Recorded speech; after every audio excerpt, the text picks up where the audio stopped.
¿Qué podemos aprender acerca de Dios en la historia que cuenta el capítulo 24 de Josué? ¿Por qué nos da la Biblia sus enseñanzas en historias más que a manera de tratado teológico? Hola, soy Dionisio Bailer y en esta serie de vídeos estoy dando lectura a mi libro que se titula Hablar sobre Dios desde la Biblia. Imagínate que no conocieras nada sobre el cristianismo, aparte del hecho de que es una religión cuyos adeptos basan sus creencias en un libro que consideran sagrado. ¿Qué clase de información sería lógico suponer que trae ese libro? Quizá un listado de las diversas virtudes y características propias de la deidad cristiana. Quizá un catálogo de las virtudes cristianas o de las conductas que tienen prohibidas. Quizá un libro de explicaciones sobre el porqué de la vida y qué es lo que sucede con el ser humano cuando muere. Quizá un manual con ritos y encantamientos poderosos por los que controlar las fuerzas de la naturaleza y hacer alarde del poder del Dios de los cristianos. Lo que tal vez jamás hubiéramos imaginado es que la Biblia cristiana fuera una colección de obras literarias de muy diversos géneros, obras todas más o menos nacionalistas, que reflejan la experiencia de 1000 años de historia del pueblo judío. Obras literarias que en su gran mayoría ni siquiera mencionan a Cristo. Puede que lo que más sorprende de la Biblia es el elevado número de sus páginas que son narrativas. Narraciones de todo tipo. Algunas claramente con intereses de historiografía nacional, donde incluso se mencionan los archivos y las reales crónicas de donde se recogen los eventos narrados. Otras narraciones se asemejan mucho más al cuento o a la novela. Algunas son de tipo legendario, sobre héroes con poderes excepcionales en un pasado remoto. También hallamos fábulas, mitos y parábolas, cuyo fin es claramente llevarnos a comprender una moraleja mucho más profunda que la superficie de lo que se cuenta. Desde luego, hay muchos otros géneros literarios en la Biblia que no solo los de narración. Pero la primera cosa que descubrimos al abrir la Biblia cristiana es que con ella nos remitimos a una manera de razonar que, más que discurrir en abstracciones e ideas, reflexiona sobre experiencias vividas. La lógica del pensamiento bíblico ante las preguntas más hondas de la humanidad es la de contar historias desde las que cada cual es libre de llegar a las conclusiones que le parezcan razonables. Hacer teología bíblica entonces va a exigirnos ante todo aprender a pensar sobre Dios narrativamente. Es la diferencia entre exponer algunas teorías abstractas sobre la deidad o contar un testimonio. En el fondo, esto mismo es lo que hacemos habitualmente. Podríamos decir muchas cosas acerca de Dios, cosas que hemos aprendido con la vida. Podríamos decir que Dios es bueno, que Dios es amor, que es justo, fiel, etc.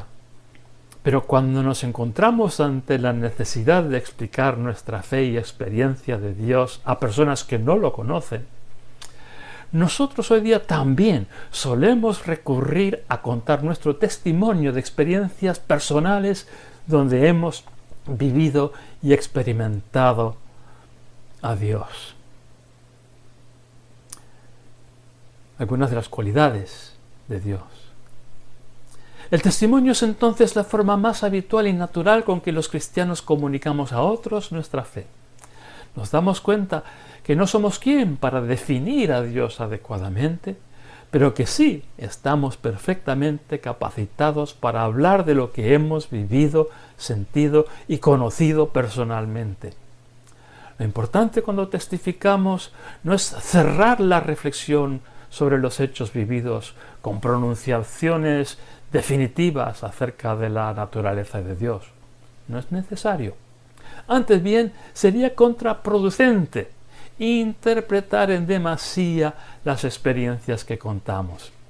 Mucho mejor es limitarnos sencillamente a describir lo que hemos vivido, dejando que el propio relato de la experiencia deje ver o intuir al oyente cuáles son los rasgos de Dios, de ese Dios que hemos experimentado.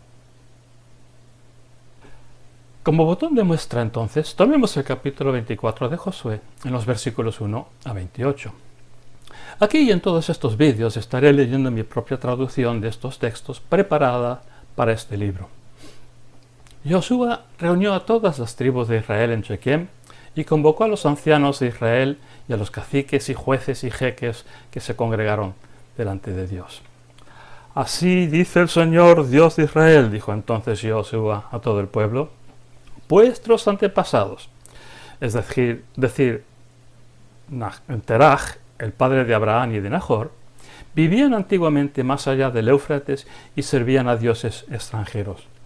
Pero yo tomé a vuestro antepasado Abraham desde más allá del Éufrates y lo hice andar por toda la tierra de Canaán y multipliqué su descendencia al darle a Yitzhak. Y a Yitzhak le di Jacob y Esab. A Esab le di los altos de Seir como propiedad, pero Jacob y sus hijos descendieron a Egipto. Entonces mandé a Moisés y a Aarón y asolé a Egipto con lo que hice entre ellos. Y después os saqué de allí.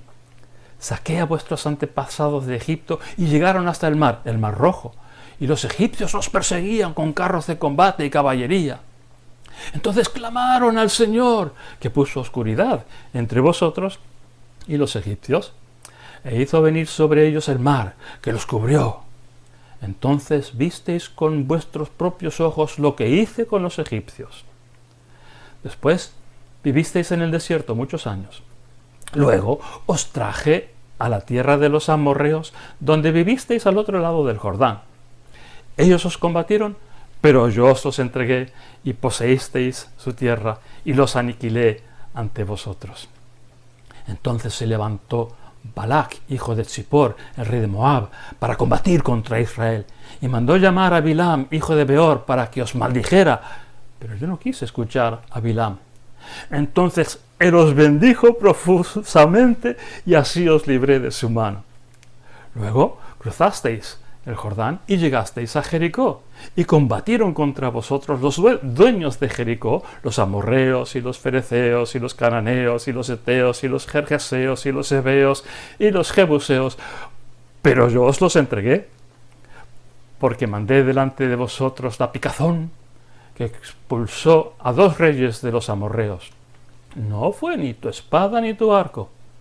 Así os di tierras que nada os costaron, ciudades que no edificasteis, donde ahora vivís.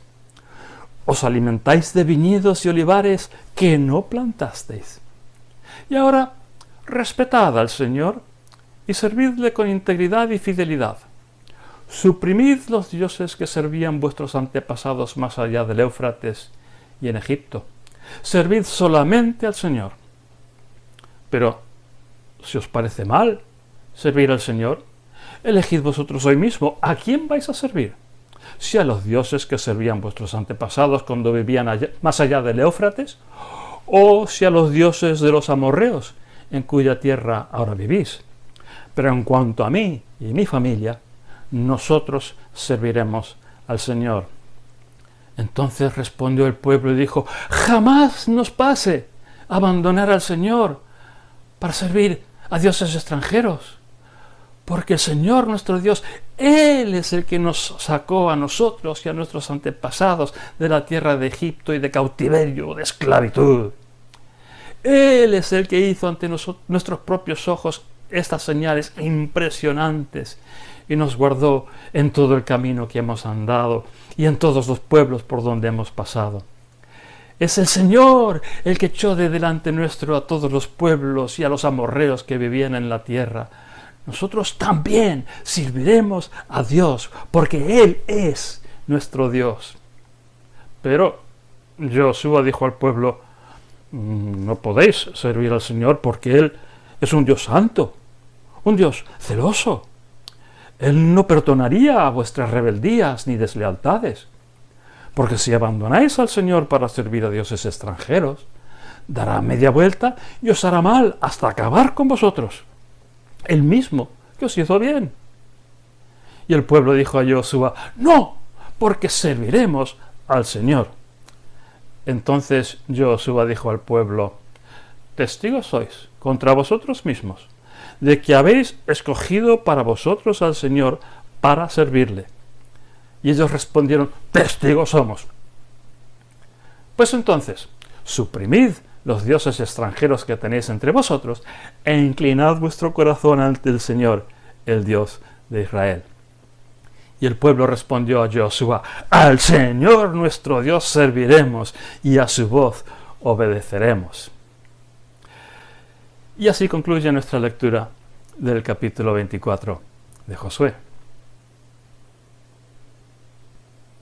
Una cosa curiosa que sucede cuando nuestra teología es narrativa, es decir, cuando se basa en narraciones, en este caso las que leemos en la Biblia, es que cada persona ve lo que ve y otros ven otras cosas.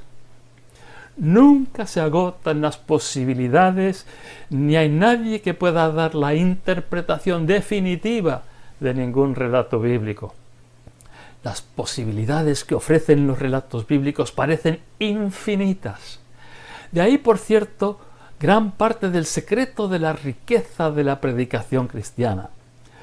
Todos los predicadores del mundo predicamos a partir de la misma Biblia y siempre parece que es posible volver a las viejas historias bíblicas y arrancarles algo nuevo y fresco y perfectamente aplicable para el día de hoy.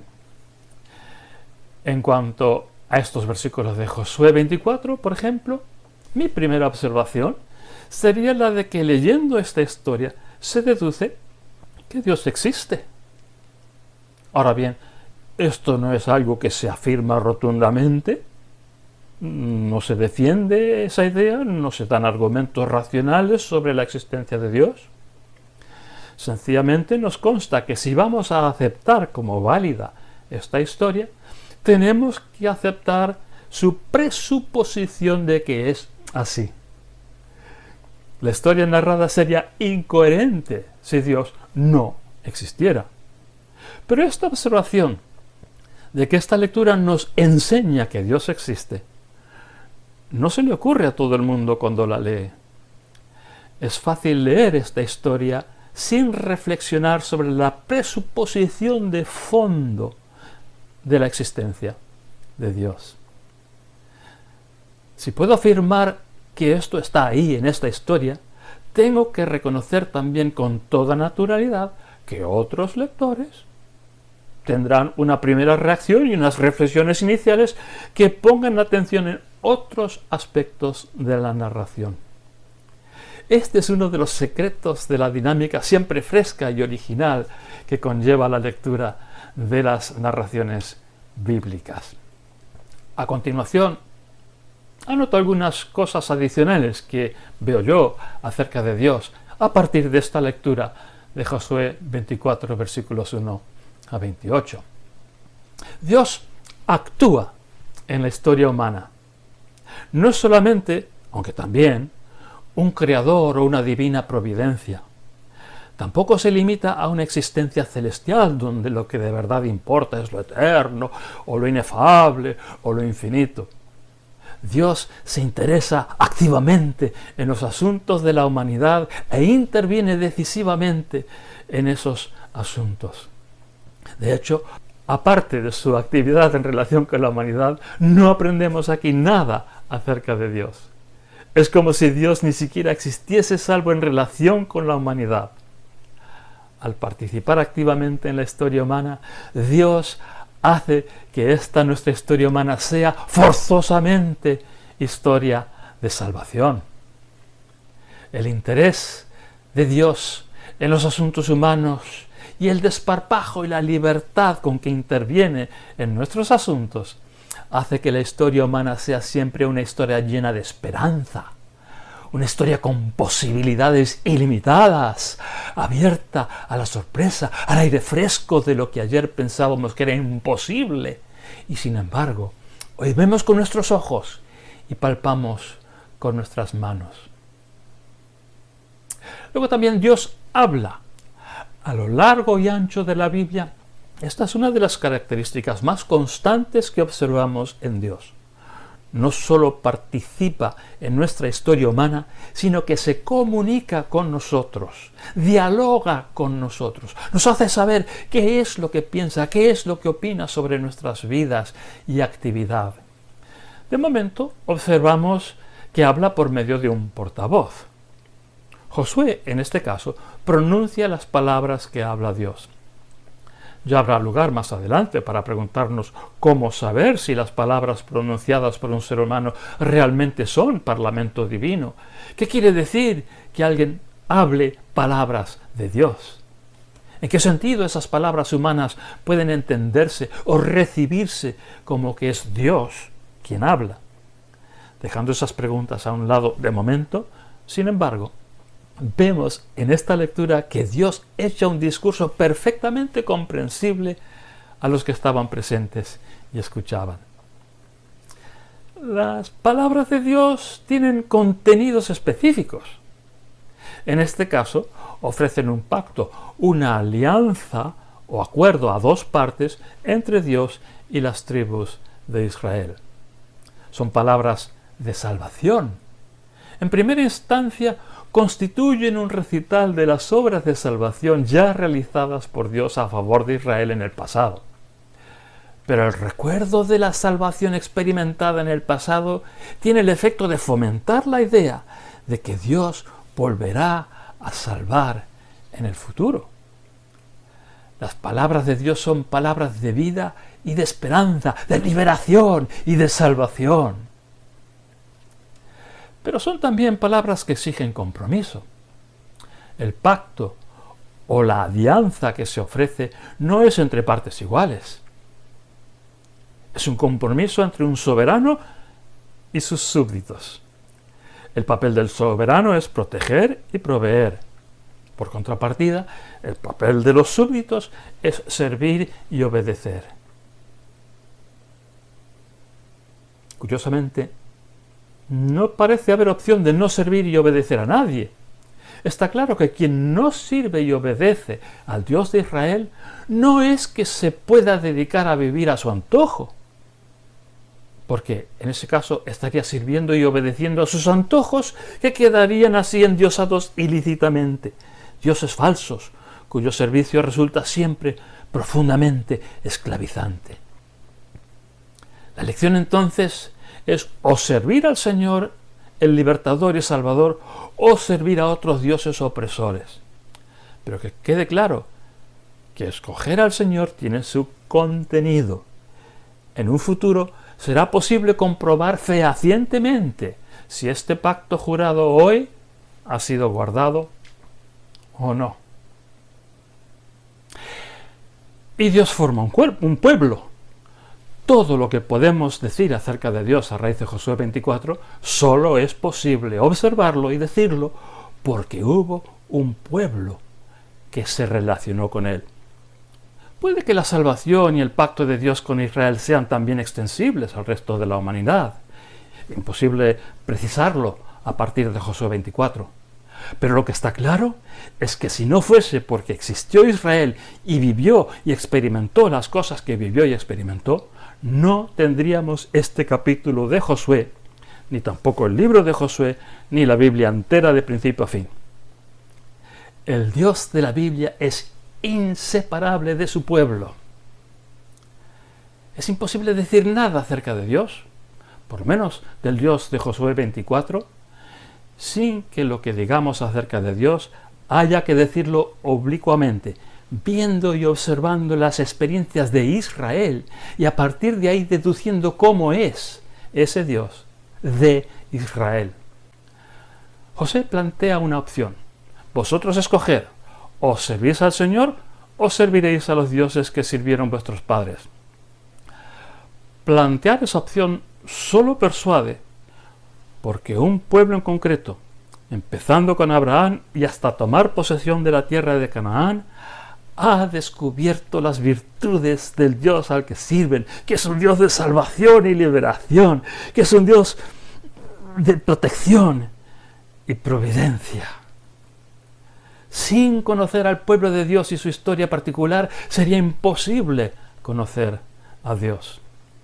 Siglos más tarde, Jesús hablaría de sus seguidores como una ciudad asentada sobre un monte que todo el mundo ve y viéndolo alaban a Dios.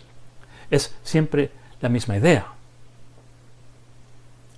Dios no sería alabado de nadie si no hubiera un pueblo de sus seguidores que, por su historia y sus experiencias y una manera única y especial de vivir, ponen de manifiesto la existencia de Dios y la excelencia de sus virtudes. Luego también, Dios es santo. En este capítulo, Josué 24, esta afirmación sobre Dios viene asociada con la de sus celos y su intolerancia de las rebeliones y los pecados humanos. Hablar de la santidad de Dios es hablar de algo misterioso, algo incontrolable. Dios es una fuerza íntimamente personal, positiva y libertadora, pero siempre viva, sobrecogedora, inefable, misteriosa, independiente, que impone respeto y hasta temor y espanto. Dios y el pecado son profundamente incompatibles, son dos realidades irreconciliables, como dos imanes alineados por sus polos iguales que cuanto más se aproximan Dios y el pecado, mayor resulta la fuerza de rechazo mutuo. Entonces toda la fuerza creadora y sustentadora, libertadora y salvadora de Dios se vuelve destrucción asoladora. Dice, porque si abandonáis al Señor para servir a dioses extranjeros, dará media vuelta y os hará mal hasta acabar con vosotros. Luego también Dios está orientado hacia el futuro. Es curioso que una narración cuyos elementos fundamentales están tan amarrados en el pasado, sin embargo resulte tan orientada hacia el futuro. Y esta narración está orientada hacia el futuro porque el Dios, que es uno de sus protagonistas principales, junto con Josué y con el pueblo de Israel, Dios está tan anclado a sus propósitos para un mañana mejor. El propio rechazo del pecado es una promesa de un futuro mejor. La posibilidad de que Israel pacte con Dios y obedezca el pacto es una promesa de un futuro mejor. La posibilidad de rechazar dioses falsos y escoger al Señor es una promesa de un futuro mejor. Que Dios hable en lugar de guardar silencio es una promesa de un futuro mejor. Que Dios haya escogido a Abraham y salvado a Israel de la esclavitud en Egipto es una promesa de un futuro mejor. El Dios de Josué 24 no ve el futuro con pesimismo ni resignación. No lo ve con temor a lo que pueda salir mal. El Dios de Josué 24 tiene planes, tiene proyectos y se intuye que no va a descansar hasta hacerlos realidad. Y Dios exige una respuesta. Un encuentro con Dios, donde Dios habla, obliga a posicionarse. No se puede ser neutral. El Evangelio es terriblemente comprometedor. Escucharlo y entenderlo exige una decisión. Toda predicación de la palabra de Dios nos pone entre la espada y la pared y es imposible eludir la cuestión. O servís al Señor o serviréis a los dioses que sirvieron vuestros padres. Esto suscita la idea de que la narrativa bíblica resulta curiosamente contemporánea con el lector. Leyendo sobre un episodio en un pasado lejano, donde unas tribus, que hoy sin lugar a dudas consideraríamos salvajes y primitivas, escucharon recitar la historia de sus antepasados en relación con su Dios, nosotros hoy acabamos interpelados por la misma elección a la que se ven forzados ellos. Nosotros también nos descubrimos obligados a escoger ¿a quién serviremos? Y descubrimos que esa historia, esos hechos narrados, son nuestra historia. Y que el Dios que ofrecía entonces pactar con ellos, nos ofrece hoy pactar con nosotros. Hoy. Esto es algo harto curioso, para lo que no tengo explicación, salvo tal vez que buena parte de lo que hemos deducido acerca de Dios a partir de Josué 24 sea, en efecto, cierto. Y que a través de los milenios su voz todavía habla, por aquellas mismas palabras, a los seres humanos que están dispuestos a escucharle y a pactar con él.